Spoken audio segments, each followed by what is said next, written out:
All right, so we want to send you now to Lee County Emergency Operations Center. This is kind of the hub of where all of the information is coming in. The data is being collected, and they are really analyzing this. Our Malcolm Johnson is at Lee County EOC, so let's go see if we can check in with him and see what the latest is from there. And it's going to be destructive. So, again, we've got still have shelter space in Germain Arena, Miramar Lakes Elementary, Veterans Park, Rec Center, and Norfolk Myers Academy for the Arts, but they're filling up quickly. In the event that people cannot get into one of the shelters, they need to start thinking about refuge of the last resort, which is simply finding a place where they can get out of the wind and get out of the water. And it may be scary as hell, but they will survive it. But they need to be thinking about that. So I'm going to ask Lee Mayfield to talk with you about some of the other actions we're taking.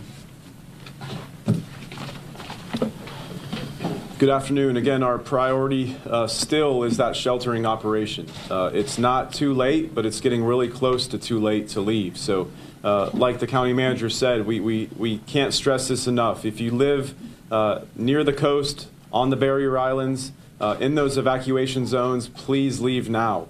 Go inland. You know, if you don't want to go to a shelter, some of the roads we've been seeing are fairly clear in the area. Just go. Please do not stay in those coastal areas. Like we talked about, this is not just a beach event. It's not just something that's going to impact our barrier islands. It's going to go much farther inland than what people are used to, and that's going to be, I think, very surprising for some people. So if you can muster up the energy and the supplies to leave, bring food to the shelter, bring bedding, bring everything you would need to stay there for 2, 3, 4 days possibly based on the impacts. Leave now. There's really not too much time left, but you still do have some time.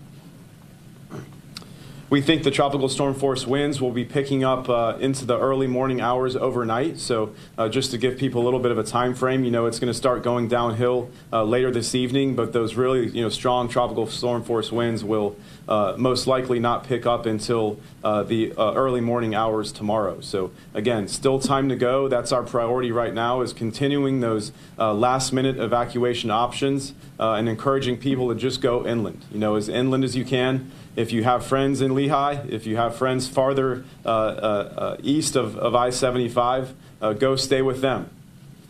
Make friends with people out in those areas, and please leave those coastal areas quickly. After we close those shelter operations, once the tropical storm force winds increase, we'll have a little bit of time here in the Emergency Operations Center to start thinking about, okay, what's next? And we'll get into that in the days to come, but talking about that debris first push, search and rescue operations, mass care feeding operations, any additional sheltering operations we'll need to do based on the destruction of homes, and continuing to go down that road of recovery. So more to come on that in the coming days, but again, we're still in that evacuation and sheltering mode, and again, just encouraging people to leave as soon as they can. One last thing I wanted to mention, Letran, the public transit system, stopped running at 3 o'clock. We have pulled all of those buses off the road, so people that need to want to go to these shelters are going to have to make their way as best they can. So, any questions? Tony was going to say. Oh, I'm sorry, Tony. Come on. I'm sorry. Tony Shaw, Lee County Sheriff's Office. Just quickly, Sheriff Scott wanted to, again, concerning the shelters as they fill up, exercise, and please urge patience among everybody. There are some frayed nerves out there, totally understandable, but people, are having short fuses, and they're taking it out on each other and staff. So, again, we want to urge and ask everybody to work together and get through this safely. Also wanted to address, we're hearing some rumors that we're not allowing people into shelters if they don't have ID. As far as the information that I'm getting from the sheriff, that is incorrect. Even if you don't have your ID, you are not going to be turned away as long as there is space. Now, as Roger and Lee mentioned, the shelters are filling up fast, but as long as there are openings, we'll get people into theirs. Okay. Do you have some questions? We'll do our best to answer.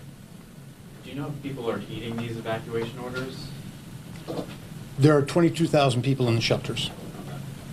Okay. Do you have any plans to open up shelters if capacity is reached in? We have opened as many shelters as are available.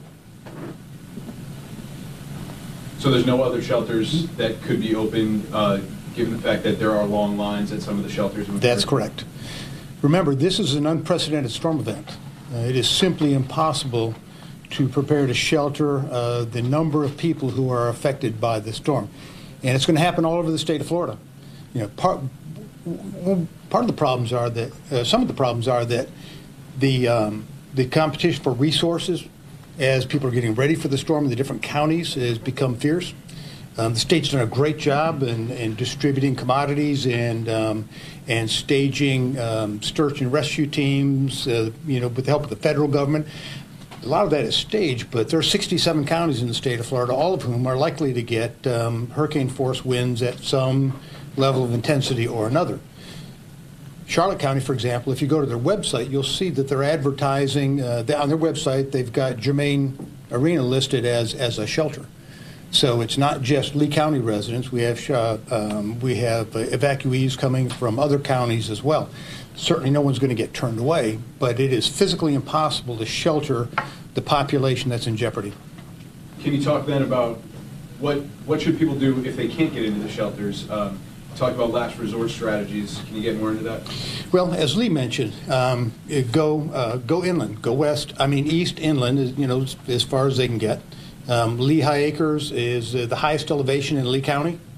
So, you know, Lehigh Acres is, you know, likely not going to flood, not going to see those kinds of, they're not going to have that issue. It'll be a wind issue, of course, but the wind is a lot easier to deal with than the flooding. Flooding can come in very quickly, and it goes away very quickly. That's what makes it so dangerous. The other thing that people should know about the flooding is that it's not going to flood while we're in the middle of the storm as it's passing through. It's going to flood after the storm gets north of Lee County.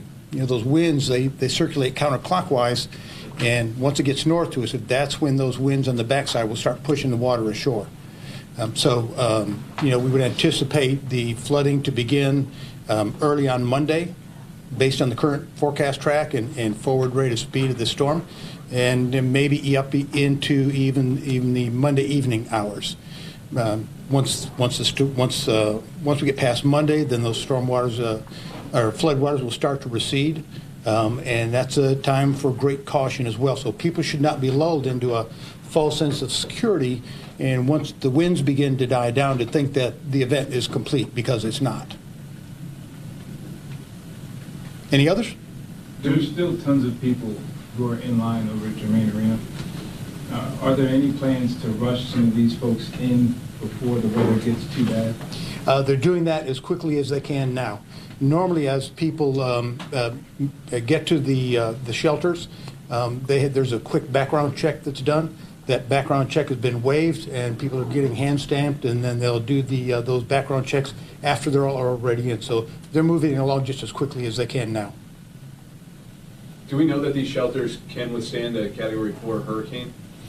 We know that every shelter that we have is an engineered building that can take. And Category 4 isn't just